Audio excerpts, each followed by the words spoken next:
Hello, all my friends out there, wherever you may be. This is Maxine Taylor, America's first licensed astrologer, and I am here with the astrological forecast for the United States for March 2023. And I apologize for not getting this out sooner. What has happened in my life seems to be happening to a lot of people I know. It feels as if Mercury is retrograde. Well, it's not retrograde, but if anything could go wrong, particularly electronically, that's what happened the past week. I've heard of so many people with car issues, phone issues, computer issues. I had phone and computer, which meant I could not record. Anyhow, it is so good to be back. And so I've got the forecast for the United States for March, and I have an announcement that I'm very excited about. My card reading book called It's in the Cards is going to be available. Let's see, today is the 3rd of March. Well, it should be available within the next couple of days on Amazon, and it'll be available in paperback. It will be also available on Kindle shortly after that. This book is for the person who wants to learn a simple way to read regular playing cards, okay? You do not have to know astrology at all. But if you are a student of astrology, this book is going to really jumpstart you. It will open up your subconscious. Just let your inner card reader soar. So it's in the cards. All right, now I've got to get the forecast for the United States out here, and here it is. Now, as many of you know, if you've been watching my videos, a mundane chart, meaning a chart for a country or a city or a business, is different. The houses are a little bit different than your personal birth chart. So I'm going to go over those houses as I go through them with you. This is the United States, and tomorrow the sun has been in the 10th house of our public image, the Democratic Party, because the 10th house rules the party in power, the country's public image, the executive branch of the government, all the stuff that deals with leadership. And so we in this country and our leadership have had the giver of life infusing our public image with life. Whether you agree or disagree with the decisions that have been made, we are still in a position of recognition, and the sun, wherever it is the giver of life and gives our public image life. Yes, there are always dissenters, of course. On the 4th, tomorrow, the sun moves into the 11th house of the United States chart. And the 11th house deals with Congress, okay? Congressmen and women, of course. We have had lots of interest circling about some of our congressional leaders. How's that for politically correct? And it's an ongoing situation. The 11th house deals with legislation. And with a giver of life there, we should be able to get some legislation passed in a bipartisan fashion, for goodness sake. The 11th house is traditionally the house that is ruled by Aquarius. And Aquarius always says, I want what's best for the whole. And if that is the case, then the individuals within the whole will also reap the benefits. Now, not everybody's going to agree with that. That's just how it is. Okay, so legislation, the Treasury, city councils, county councils, and all of our other friendly country neighbors. In other words, the countries that support us and we support, because the 11th house deals with groups. Isn't that marvelous? So we can accomplish a lot with our allies. All right. Now, the full moon, and that's when things come to a head, is going to be on the 7th in 16 Virgo. It is sitting in our 5th house. Now, the 5th house deals with children, and we have had so much attention on our children because of all of the shootings that have been going on, and they're coming to a head with a full moon, because on the full moon, that's what happens. Things come to a head. The 5th house deals with sports and anything that is fun, gambling. It deals with theaters. People are going back to the movies. And of course, in any large gathering, you have to be very careful now. And I'll get to that in a minute. It rules the birth rate, congressional and public hearings. There will be congressional hearings that will come to a head right around the 7th, which is great. And of course, it deals with stadiums. It deals with fun, even in a mundane chart. Then 2 weeks later, after the full moon has died down, we will have a new moon. And this is when the energy picks up one more time. The new moon is on the 21st in 0 Aries 50. Okay. You see, this is what I'm looking for here. 0 Aries 50. It rekindles this whole 11th house. And so there's a repeat of the energy that the sun brings to the 11th house on the new moon.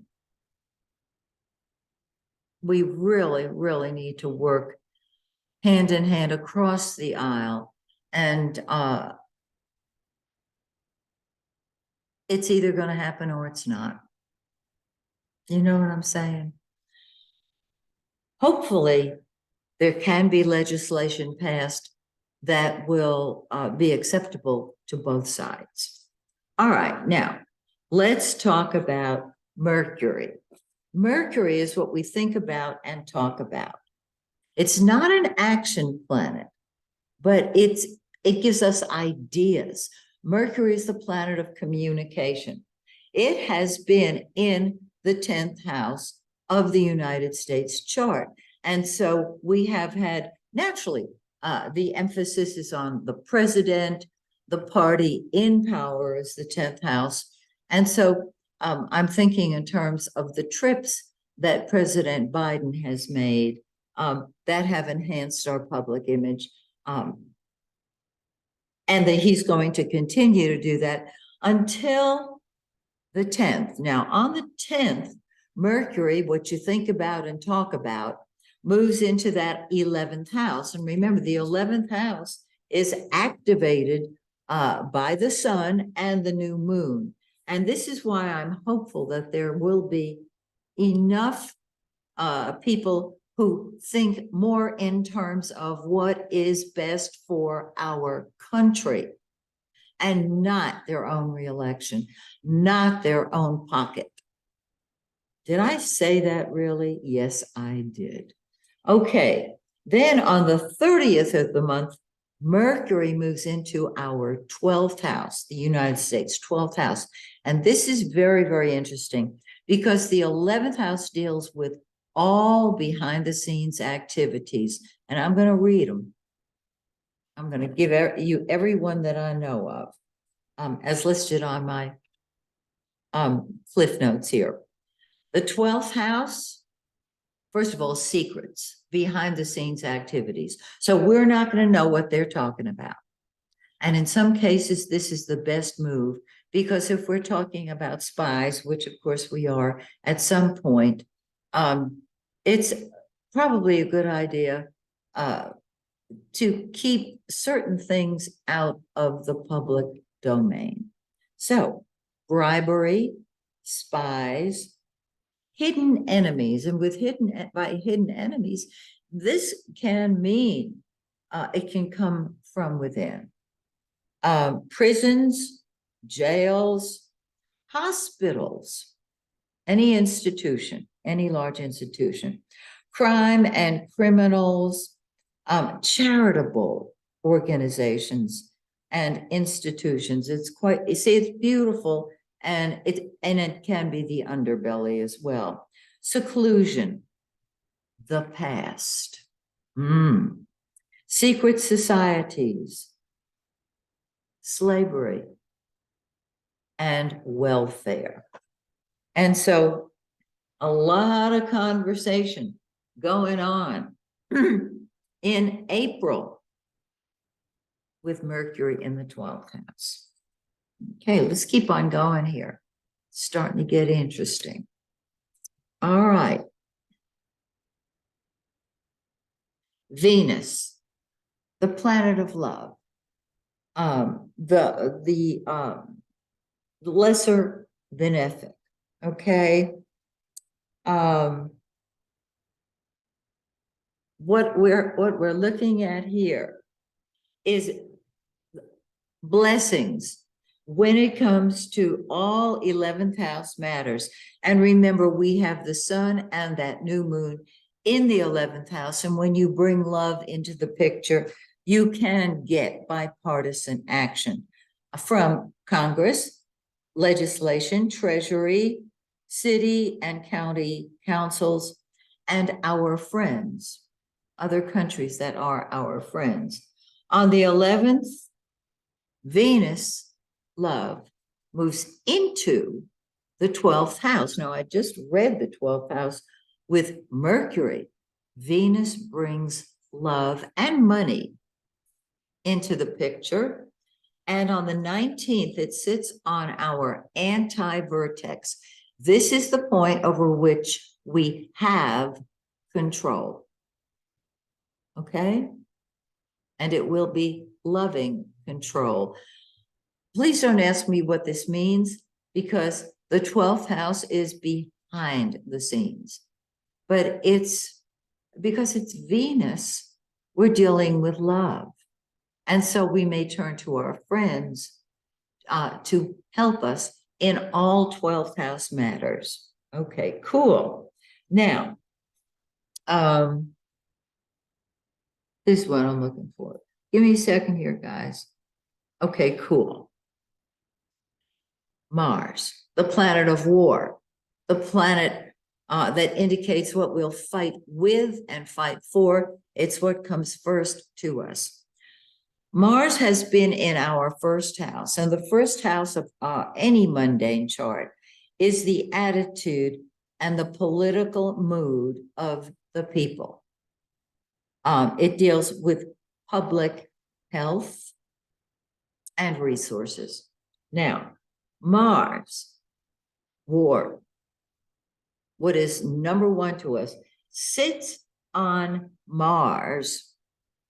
In other words, the transiting Mars, the orbiting Mars, sits on our natal Mars and sits in our first house until the 22nd of this month. Mars on Mars is gunfire. It's war. It's everybody wants their own opinion. They're angry, that type of thing. What I'm seeing here is continued anger. I don't think, well, Mars says, I want to fight. I'm angry. I want to express my rage. And finally, it will move into our second house of money on the 22nd. On the 30th and 31st, it sits on Venus, the great benefic. And what this says is, let me read you the mundane interpretation of the second house. Money. Oh, did I say that more than 3 times? Commerce and trade, our earnings, our savings, the stock exchange. That means right around the end of the month, there can be a shot in the arm. Banks, personal debt, which is very important to people nowadays, of course. And so this is what we're dealing with. Now, Mars, you know, has been retrograde on the 15th of the month of March. It comes out of the shadow of the retrograde. When Mars is in shadow, nothing happens. It's worse when Mars is retrograde, but in the shadow of the retrograde, still things can go wrong, and it's hard to get them fixed. The last time I talked about Mars was with Mercury. Remember, Mercury and Mars were both retrograde. When Mercury is retrograde, everything is confused. When Mars is retrograde, everything flatlines and nothing happens. So after the planet goes direct, yay, it moves into the shadow, and this becomes an issue, okay? Because we're still under the influence, in this case, of the retrograde Mars. So right around the Ides of March, right around, we'll feel it the 14th and 15th, right between those 2 dates. And then things will move forward. Yay. Now, I'm keeping this one short and sweet.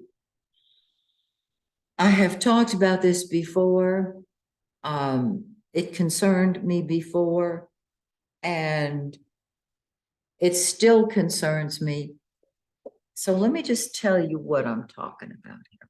Saturn has been in Aquarius, and Saturn is reality. There are 2 ways of looking at Saturn. The negative, which is fear and restriction. If you're coming from that vibe, that really speaks to you. Saturn, to me, is our ancestry, our bloodlines, our heritage. And the definition I use of Saturn is responsibility. And I define that as responding to your ability as a leader. All right.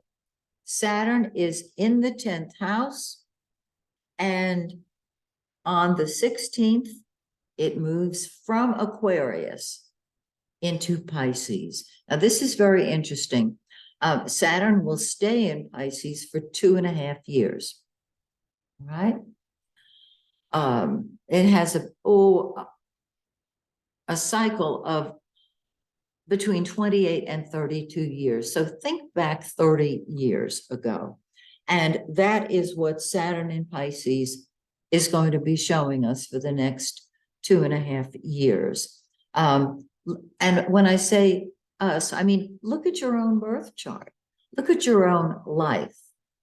Saturn in the 10th house rules the president, leadership, and Pisces can be the highest of spiritual callings or the lowest of cop out and escape in just general terms.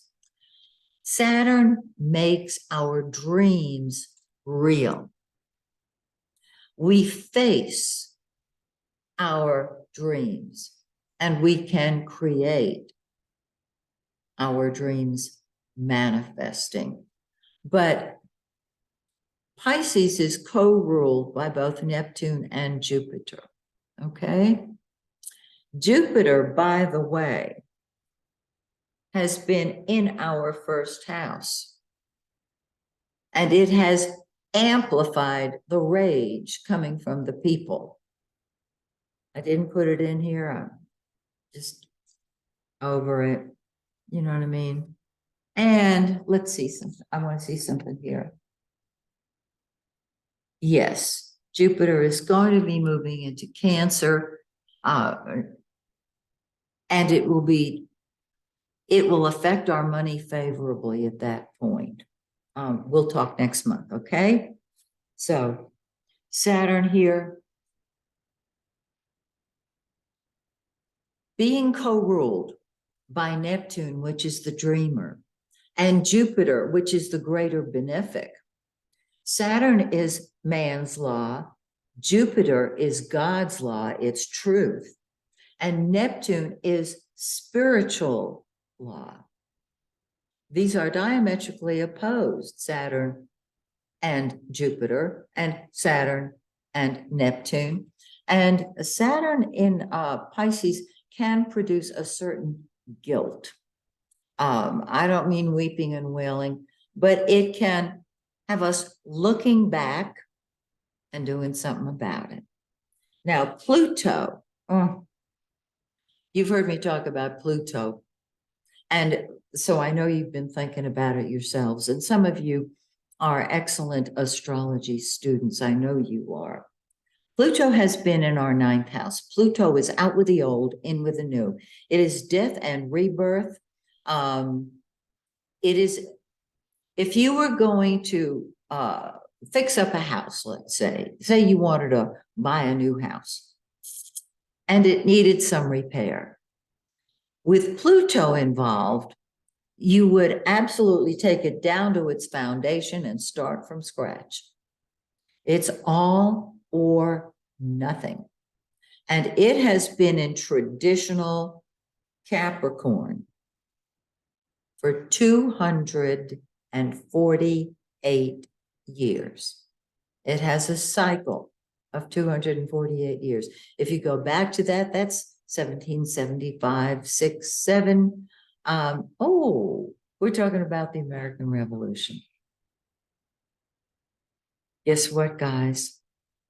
We've been seeing that. Now, Pluto rules plutonium. I don't have to explain what that means. I noticed recently in the news that there was a great discussion about the source and the cause of COVID. With Saturn in Pisces, I'm jumping back to Saturn for a minute, more of that will come to light. And also with Pluto in Aquarius, we are truly entering the age of Aquarius, and there will be more inventions, more electronic devices. This will be 248 years of space travel and AI influences. I mean, anything electronic is going to undergo a transformation and a rebirth. Now, that can be upsetting, because if you're talking about communication, we're talking about overhaul. Pluto is overhaul. Pluto deals with swamps, with the murk, the sludge. Pluto is rebirth. And when I look at Pluto, I think of the phoenix rising on its own ashes.